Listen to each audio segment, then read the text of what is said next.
The program has potential, but modifications do need to be made.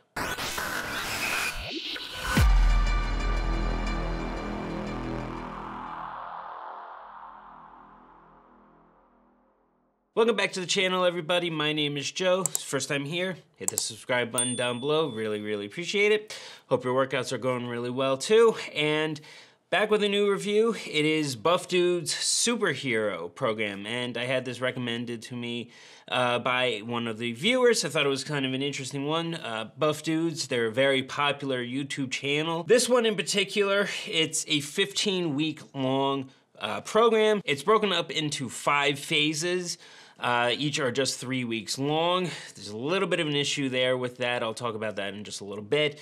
But each one kind of helps you build a different aspect. There's one on strength, one on size, one on endurance, one on power. So you change what your focus is after each 3 weeks, after each phase. It's kind of interesting. It kind of tries to put everything all in once, which again can be a little bit of an issue because you're kind of becoming like an all-arounder kind of thing. Again, I'll get into a little bit more detail about it, but let's get into, the booklet itself. So you do get a booklet with this, and it covers a decent amount of stuff. I think it could be honestly more detailed, especially in exercise principles. It's not going to be to the extent that you would find in a Jeff Nippard program or barbell medicine or Renaissance periodization, for example. So it's missing some key stuff. For example, they do not talk about progressive overload, what volume is, intensity. There's no mention whatsoever of RPE or how to measure intensity or how to find the weight that you need to be using in this program.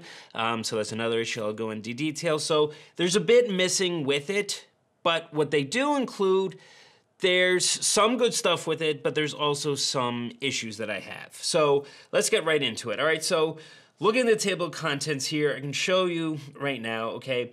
One of the first things is, they basically explain what the plan is, okay? So you get a pretty good idea of what you're shooting for, what the whole goal of this is, which is a good thing for them to include. They also include a gym bag essentials, so what stuff you should have in your gym bag, which is a nice little touch. Not a whole lot of programs include that. Then the next session is a whole entire thing about nutrition and meal plans, right? And this is where I have one of the first issues with this, honestly. So Buff Dudes, neither of them, Brandon or Hudson, okay, are not nutritionists, all right? They are not registered dietitians. They do not have a degree in nutrition. This is not what their background is, okay? So it is honestly out of their scope of practice, all right? So they should not be giving out specific meal plans, all right? They do include recipes in this, and there's nothing inherently wrong with the recipes they have, by the way.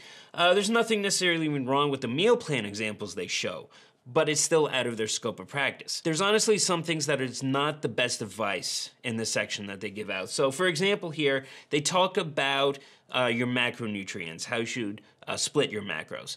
So they recommend doing a 40-40-20 split. So 40% carbohydrates, 40% protein, 20% fat. Okay, and one of the issues with that is that it's not going to apply to, first off, to everybody. Everybody's going to be different in what their or what they respond to best. All right, but that also can easily put you in a position to have 1.5 grams of protein per pound of body weight, which is more than you really need. Okay, so for example here, his meal plan that he provides, he's consuming well over 400 grams of protein per day.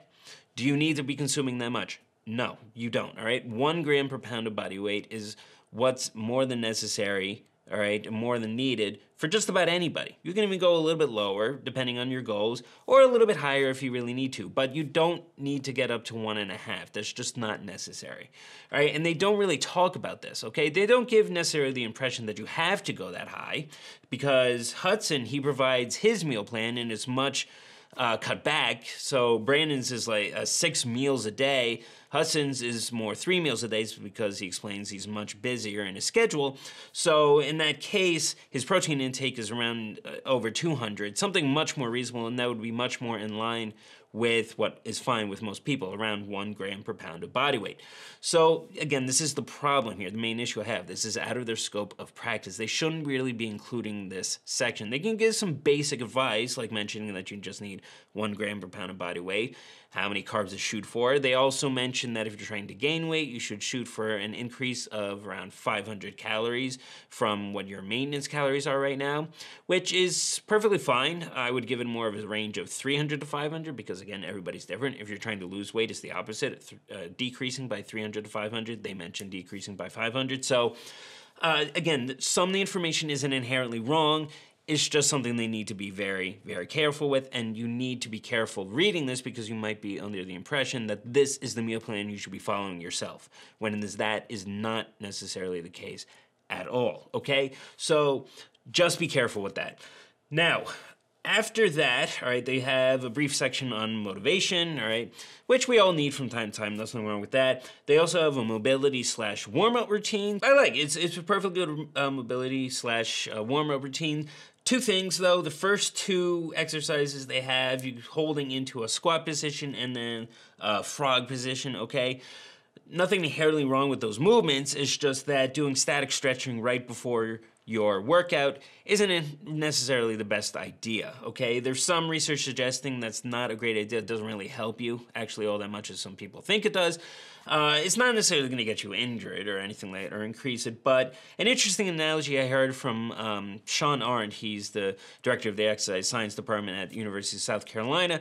He once said that doing static stretching before you warm up, or before you work out, is like taking a rubber band out of a freezer and then trying to stretch that, okay? So it's not inherently the best idea to do it. So you can kind of ignore these first two movements and then do the other ones. And it would be a pretty decent warm-up routine, I think. And then after that, we then get into the program itself. Now, they provide two, actually. The first is a 3-day-a-week split of 5x5. This is specifically towards beginners, okay? So if you're somebody who's just getting into this, and according to them, follow this program for a little bit, and then you can get into the next main program itself. Now, there's a little bit of an issue here, okay? There's nothing wrong with 3 days a week, full body split. This is what they have. That's a great type of split for beginners, all right? There's nothing inherently wrong with 5x5 for beginners, all right? 5 sets of 5 reps for every exercise, or most exercises,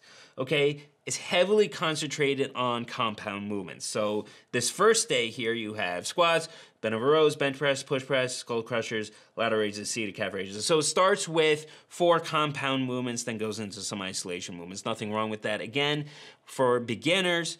But the main issue here is that there's no mention of how much weight you should be using, okay? No mention of RPE or anything like that, so you have no idea what the intensity will be.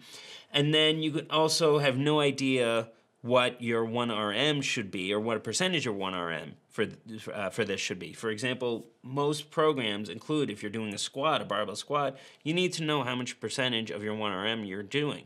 All right, so that's a great way to increase the intensity from week to week as you increase that percentage. But again, they don't include that in here. So you're kind of left guessing. And then this is not honestly the best way to go about for beginners, doing every single compound movement there is, and then trying to increase and do it as heavy as it is at 5 sets of 5 reps. That's a lot for a beginner, honestly. I think the way that Barbell Medicine did it with the compound movements for beginners, I think that was programmed, honestly, much better. The reality is, if you're a beginner, you should be doing this consistently for at least a year before you get into the program like this, all right? That's just my opinion right there. So let's get into the main program, all right? Like I said, it goes into 5 stages, all right, each 3 weeks long. This first one is a strength phase, all right? So one issue I have is that each phase is only 3 weeks long. Now, to their credit, they do mention that for each phase, you can actually increase the time that you do it for, the number of weeks that you do it for. So instead of just 3, you can increase it to however long you feel like you need it to be, all right? But reality is, a lot of people still be on the impression you only follow for 3 weeks, then you go to the next one, and then that's not long enough to build what the main focus for that phase is, right? It's just not. Also, during the entire 15 weeks, there's no mention of a deload whatsoever, okay? So you could easily be doing this for 15 weeks straight, no deload, and not giving your body the ample recovery it really needs at some point. So honestly, a better approach to this would be, instead of doing 3 weeks for each phase, increase that to 5 or 6 weeks for each phase. It's going to elongate the program much longer, but it'll be much better for progress and recovery overall, and to aid in that recovery after the 3rd week or so in each phase, all right, add a deload week. Okay, that I think would have been a much better approach to this. But anyway, let's go briefly into this because there's a bunch of phases and I don't want this to be too long. All right, stage 1 here is a full body type split. All right, it's 3 days a week. So I'll show you the first day. All right, Zercher squats, prone row, floor press, Z press. Nothing inherently wrong with the exercise selection there. I would have changed the order a little bit, so it would have been Zercher squats, then floor press, then prone row, then Z press, but not the biggest deal in the world. All right, weeks 1, 2, and 3. All right, so you're doing 3 sets of 5 in the first week, 3 sets of 3 for everything in the second week, and then in the 3rd week, you're doing a 5-3-1 type of split. All right, so you're 3 sets of 5 reps, then 3 reps, and then 1 rep. All right, it's following kind of a 5-3-1 style from Jim Wendler, and this is probably where they got that from. It works. All right, it's a great way to increase strength. All right, so nothing inherently wrong there. Now, for this specifically, there's no mention of alternate exercise or substitutions. And other days, they do mention alternate exercises you could do, so some credit goes to there. I think they should have had an actual full-on section for alternates for every single exercise in this, you know, kind of similar like what Jeff Knepper does for a lot of his programs. But, you know, here in this particular, they don't include anything. So after you complete these main compound movements, you then do farmer holds and then planks. Nothing inherently wrong with that. Just a nice little conditioning finisher. So, all right. So the structure overall for this first phase is decent. I think it's fine. All right. The order can change a little bit, but in terms of strength, all right, at 5 reps, that is in the rep range where you should be for strength. Overall, 5-3-1 is a good way to do it. So nothing inherently, I don't think, any bad here. So we'll go on to the next stage. All right, the other days, day 2 and day 3, is very, very similar to this in terms of the structure, and of course still being, you know, 3 sets of 5 reps, and then increasing from there in terms of the weight. But like I said, each of these phases, each of these days, there's no mention of the weight or the RPE you should be using, or if there's an RIR you should be following, or anything like that. So you have no idea in terms of intensity how you should be ramping that up, the fact you should be following progressive overload, how you should be increasing your weight each week if you can. All right, this is the whole point of for compound movements like this, including the percentage of 1 RM for some of those, okay? So you know how to increase your weight for week to week, what you should be shooting for. Here, they don't mention that, so you really have no idea, all right? Somebody who's experienced would have a good idea, all right? But for somebody who doesn't necessarily have that kind of experience or doesn't necessarily know how to progress from week to week, all right, could end up becoming a little bit lost. So there's a bit of an issue here, not including that here. So, and there's no mention whatsoever of, in any of the booklet here, on how to choose your weight. So, it's kind of unfortunate they didn't include that. All right, so let's go on to the next stage, which is an endurance stage. All right, so they do provide a little brief explanation for it, but for each phase, which is fine. Could have been a little bit more detailed, but it's better than nothing. So this one here, all right, this is a different split. All right, this is a 4-day split. You're doing a lower, upper type of split. Here's an issue here. All right, so each phase the split is actually changing. The first stage, that was 3 days a week. This is now 4 days a week. The next one after this, I believe, goes up to 6 days a week. Then the sun drops back down to 4, I think. So you're changing your split and your structure overall after just 3 weeks, all right? That's too abrupt a change, too soon, okay? Like I said, if you increased each phase to be 5 or 6 weeks, then it's not so much of a problem. But here, your body's not going to be able to adapt to it if you follow it exactly to just 3 weeks for each phase. Not ideal, okay? The other issue here is that not everybody can actually consistently follow that, all right? Some people can only follow 3 or 4 days a week, and then all of a sudden you have to change to 6 days a week, and they're giving you no alternate to decrease it down to just 4 days a week. So you're going to end up being a little lost or not being able to follow it the right way, all right? Also, like I mentioned before, guys, it doesn't really matter the frequency so much as long as volume is accounted for. This is what the research currently shows, okay? So, again, do they mention this? No, they don't. But anyway, let's get on to the second stage, all right? I'll show you the first day. Since this is endurance style, well, the way they have it here is with circuits. All right, so there's nothing inherently wrong with circuits. I think circuits can be good for increasing that overall endurance. I've seen it done plenty of times before, especially with a lot of strength and conditioning staff at the collegiate and pro level. Now, this first circuit, it is hex bar deadlifts, farmer walks, and then bike jump or jump rope. Perfectly fine there. 15 reps for a hex bar deadlift I think is a little high, even for an endurance type circuit style. All right, it probably would have been better off around 10 reps. Farmer walks, 20 yards. It's a little short, honestly. You could probably increase that up to 30 or 40 yards. And then bike jump rope, there's nothing wrong with that. Second circuit here, walking lunges, Romanian deadlifts. Again, that's at 15 reps for Romanian deadlifts. Again, a little high. Romanian deadlifts are something you can get up to 15 reps, but because you're doing it, again, in circuit style, again, it's a little high. And then sled push, again, at 20 yards, maybe a little short, but again, it depends on everybody. You can keep it there, and then as you increase the weeks, you can increase the yards that you're shooting for. So, but again, do they mention that? No. Circuit 3, box jump, standing calf raise, planks. All right, there's nothing really wrong with that there. So overall, it's okay. Just some, like I said, some modifications need to be made for it. The same story can be said for upper body. All right, like in the second day here, the first circuit has rack pulls at 15 reps. That's a lot for rack pulls. All right, that's a lot of pressure going right onto your lower back. All right, if you do it right, it shouldn't be that much of an issue. But even at 15 reps, that's pretty high for a rack pull. All right, so similar story for the other days. So just make some basic modifications to this. It should be fine. Next one, size or mass. All right, so again, a little explanation. All right, so now this is where it goes all of a sudden to 6 days a week. All right, so you have 1 day for legs. Day 2 is back and chest, then shoulders and traps. Then you have tris, bis, and forearms, and then you repeat legs and then back and chest again for those 5th and 6th day. So overall, your main muscle groups, the biggest ones, your chest and your back and your legs, are getting hit twice a week. All right, so that puts it at the right volume overall.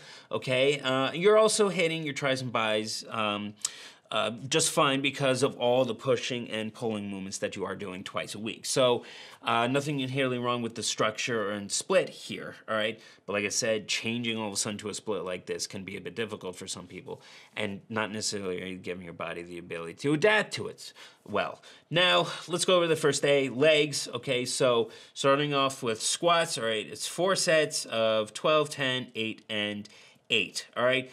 12 reps on a squat, all right, especially for a size type of split here. It's still a little high, I think. And then on that last set, you're doing a drop set. I'm not a fan of doing drop sets on compound movements, all right? Can it be done? Yes. But as long as the rep range isn't crazy high or too high. Even at 8 reps, doing a drop set after that is still a little high, and doing it after doing 3 previous sets, so you're doing it on your 4th set, that's just basically asking for your technique to deteriorate and then to increase your overall risk of injury. So overall, a better choice would have been to just add on another set, a 5th set, honestly. So, but that's my own opinion. Now, into these next ones, you do 2 supersets, walking lunges supersetted with Romanian deadlifts, and then barbell hack squat supersetted into glute bridges. All right, nothing wrong with the exercise selection, but having said that, remember that with supersets, there's nothing special about them. There's no physiological advantage to doing a superset. All right, it basically just helps with reducing the overall time that you'll be working out for. All right, it helps you save time. That's about it. So, again, walking lunges, Romanian deadlifts, the volume overall, the exercise selection for each of these, I think is fine. You probably are better off, though, concentrating on each exercise separately instead of in a superset, but that would elongate your workout for that day quite a bit. So, not inherently anything wrong there, but it's on this second day here where I will go over this. It's back and chest. It's supersetting almost everything. It is actually supersetting everything except for crunches at the end. All right, so you're supersetting bent over rows with flat bench press. I would have reversed that, so you're doing bench press first and then bent over rows. And then the volume overall, I think, is okay for that. I'm not really an issue with there. But then the second one, pull-ups, superset with incline bench press, all right? I've mentioned before the issue that I personally have with pull-ups for a lot of times, all right? You're hitting, for them, you want to hit 4 sets of 10. That's going to be pretty difficult for a lot of people to do right, okay? Especially now that you're supersetting with everything. And, you know, it's going to be difficult. Now, to their credit, they do list them below here, alternating exercises. So for this, pull downs or inverted row, both great exercises. And I've mentioned, like in Jeff Nippard's review that I did, that a better alternative to the pull-up, in my opinion, is the pull down, okay? Because it's more consistent overall in providing that stimulus and progressive overload. So I think that is the substitution you should make in this case, all right? Third superset, V-grip bent over row with dips. Nothing wrong with dips. I love dips. So the main issue here is with the V-grip bent over row. You're already doing a regular bent over row in that first superset. Are you going to be getting that significant of a difference in the neutral grip with a bent over row? Probably not. You're better off instead doing a seated cable row instead. And the main reason is because with bent over rows, the first time you did it, you're already putting a decent amount of pressure on that lower back by bending over, all right? And now you want to do it again in the third exercise or superset. I don't think that's a necessarily a good idea, all right? And overall, a better alternative instead of bent over rows, okay, which is nothing inherently wrong, but for some people, a better choice would be chest-supported bent over rows, okay? And then in this case, a chest-supported dumbbell row or something, if you really wanted to keep the bent-over type of programming. All right, and then pullovers, nothing wrong there, dumbbell flies, so that's fine. So, like I said, guys, it's the same type of theme here. The structure overall is fine, just some modifications do need to be made. All right, so again, that gives you an idea here. The rest of the stage, the rest of the days, is similar sort of thing. Some modifications just do need to be made, honestly. And then some of the volume does need to be modified as well.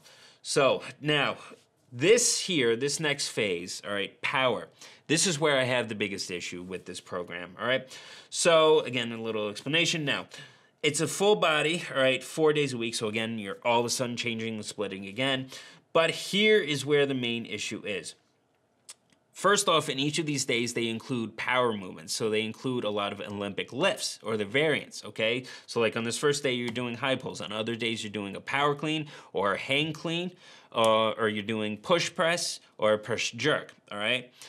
People in the general population overall should not be doing these movements, okay? I've mentioned this before, all right? Unless you're under the guidance of an actual weightlifting coach who can help you do the movements properly, most people do not have the ability to do a power clean or a hang clean in the right technique, all right? They just don't. It's going to increase the risk of injury, okay?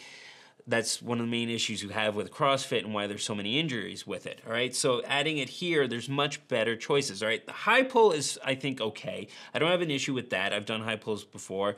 I think that it's fairly easy to learn, all right? It's just a matter of triple extension and then keeping the bar close to you, all right? But the other movements, not so much. The other issue I have here is where they're putting the power movements in that day. So like in this here, you're doing deadlifts and then you're doing high pulls. That's not the order it should be in, all right? Power movements need to be first, the very first thing you do that day, all right? Look at any strength and conditioning coaches programming, like at the collegiate level, what they do to the athletes, at the pro level, anywhere. Power movements are the first thing they do that day. The reason is because, first off, power movements are highly taxing on your CNS, all right, your central nervous system, so you want to get them done first. And then the other fact is that they're highly technical, okay? So you want as much energy and concentration on them as possible so you're getting it right and you're reducing your risk overall for injury, okay? They should not be done after any other movement. You need to do them first, all right? So you need to change the order here, all right? And then the other issues that you're doing, let's say high pulls are 3 sets of 8. 8 reps on a high pull is fine. But on another day here, you're doing the power clean, same thing, 3 sets of 8. 8 reps on a power clean is way too high, okay? It just is. that is not the rep range you should be shooting for. At most 5, at most, for Olympic lifts, okay? Not at 8. At that point, your technique is gonna go out the window and you're just gonna end up getting hurt, all right?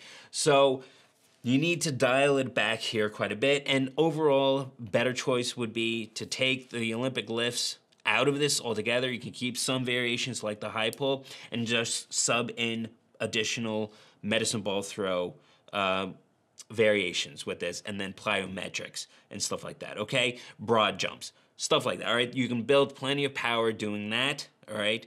You absolutely can, all right? And then you're less likely to screw those things up and less likely to actually get injured, all right?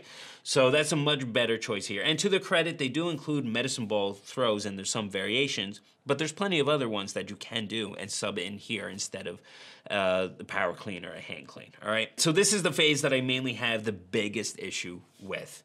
All right, now going on after this, all right, you then have the 5th stage, which is called the super buff dude. This is where they kind of put everything together that you just did and kind of putting it all in one, all right?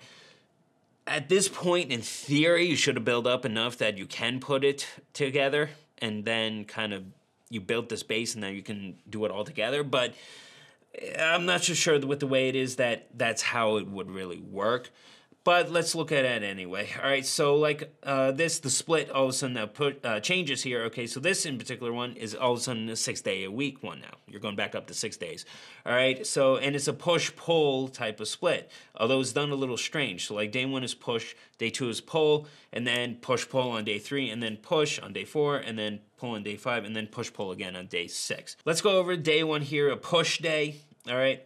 So again, a lot of supersets. You're starting off with the box squats with bands, all right? If you don't have bands, you can still make this work. Just concentrate on exploding out of the hole the best that you can. You're supersetting with box jumps. Nothing wrong there. I've seen that done a million times. Perfectly fine. And then incline stability press. I think, honestly, a regular incline press would have been a better choice. And to the credit, again, they do mention that down below. Then you're doing push jerk, and then with an overhead press. Now, in this particular case, all right, push jerk, like I said, should be done first. That is an Olympics type of move or variation. Should be done first before you're doing box squats. All right, and then you're doing sled pushes, and then some split squats, twisting split squats. Do you really need to twist in there? Probably not. You can do just regular split squats. And then seated calf raises and weighted leg raises to wrap everything out. Sky reaches supersetted with the seated calf raises. So overall, again, the structure isn't necessarily bad. You shouldn't be doing 8 reps for the push jerk. That's, again, a little bit high, or better yet, shouldn't necessarily be doing that movement. You're better off with medicine ball throws, that type of thing, or just doing an overhead press alone, okay? But again, overall, it's not bad. Pull here, it's a similar type of thing. You're starting off with deadlift with chains or bands, all right? 8 reps, little high there for deadlifts. And then you're supersetting with pull-ups. Again, same kind of issue I have. Trying to get 4 sets of 8 reps all of a sudden with a pull-up, all right? Right after doing deadlifts.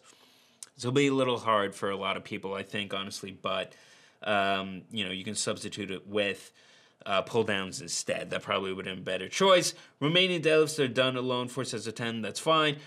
Rope pulls, superset with pullovers, nothing wrong with there. Hang cleans.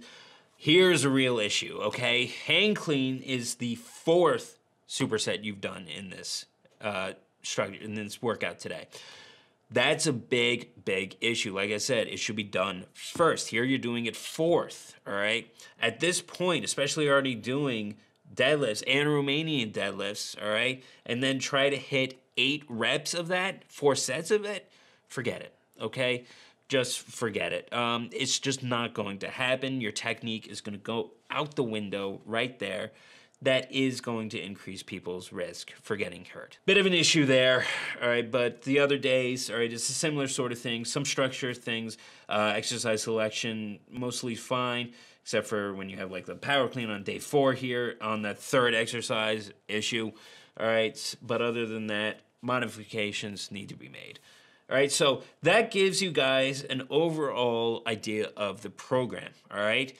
it has potential, but a lot of modifications do need to be made, and you have no idea how to progress in it because they don't really talk about it or give you an idea in terms of the rep range, or excuse me, in terms of the RPE or the percentage of 1RM or anything like that you should be increasing from week to week. So you have no idea. Afterwards, they provide a stretching routine. All right, nothing wrong there. Having said that, 10 to 20 second holds for each stretch. That's a little low.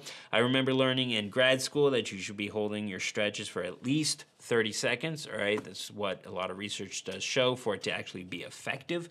Anything below that, it doesn't actually become that effective, believe it or not. But the routine itself for stretching is perfectly fine. And then they do a little bit of thing about cardio, all right? And then after that, they then include exercise tutorials. So they show you how to do every single exercise they mention here, all right? I like that, all right? That's a good thing for them to include. Having said that, there is one or two issues with some of the stuff they show here. For example, like in the Romanian deadlifts here, the way he's showing the exercise, all right, overall, honestly, if you can see this, all right, his knees are bent a little bit too much, honestly, and he's not sitting back enough. All right, so I'm kind of nitpicking here, but there's still a few exercises here or there that are could have been demonstrated a little bit better. There's also some stuff that they mentioned that is just not correct. So, for example, one they call a glute ham raise. In reality, they're showing a Nordic hamstring curl.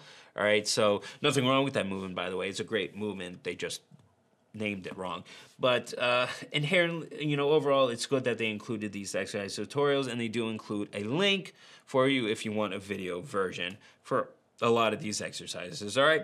And then one other thing that I do like that they include here is actually a logbook, all right? So with this, you can print it out. You have a sheet that you can write everything down so you can keep track of your progress from week to week. Again, they don't mention the weight you should be shooting for from week to week, how it should be increasing, but at least you can write it down, and they give you that ability. So again, that gives you overall an idea here of the program, what you get included.